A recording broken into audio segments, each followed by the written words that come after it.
Basilio, mga anak ko, ang kawawa kong mga anak. Crisostomo, Basilio, mga anak ko, alam ko ang mga pagdurusa niyo sa kamay ng mga Espanyol.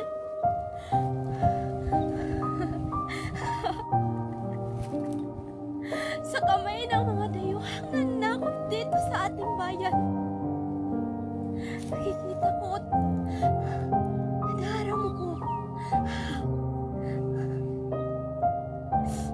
ang galit na lumiliyab na parang isang apoy sa inyong mga mata.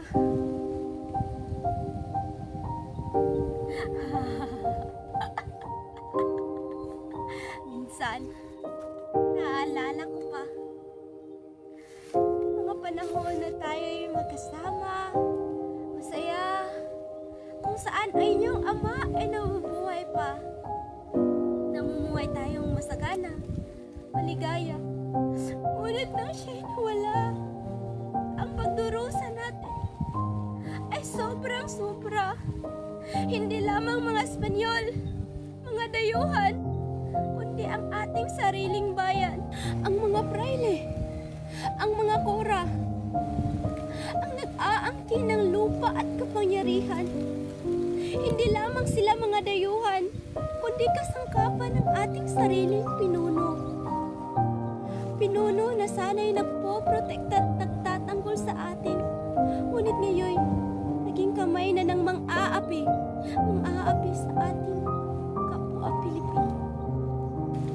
Ngunit, hindi ako mawawalan ng pag-asa dahil nakikita ko sa inyong mga anak ko ang inyong paglaban at pagtaguyod sa ating kultura ang nagbibigay sa atin ng tunay na kalayaan. Ngunit bakit ko pa sinasabi ang lahat ng mga ito? Ako'y isang ulilang ina lamang. Wala nang kapangyarihan, wala nang lakas, at wala na rin pag-asa. Ngunit sa aking mga pagdurusa, natutunan ko na hindi lamang ako lumalaban para sa mga dayuhan, kundi pati na rin sa ating sariling demonyo. Mga anak ko, huwag kayong susuko. Ipagpatuloy niyo ang laban. Laban para sa ating bayan, para sa ating kalayaan.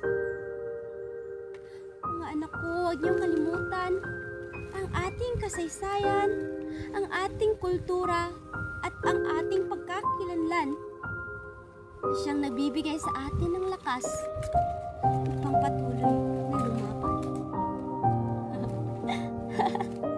Mga anak ko, Crispin, Basilio,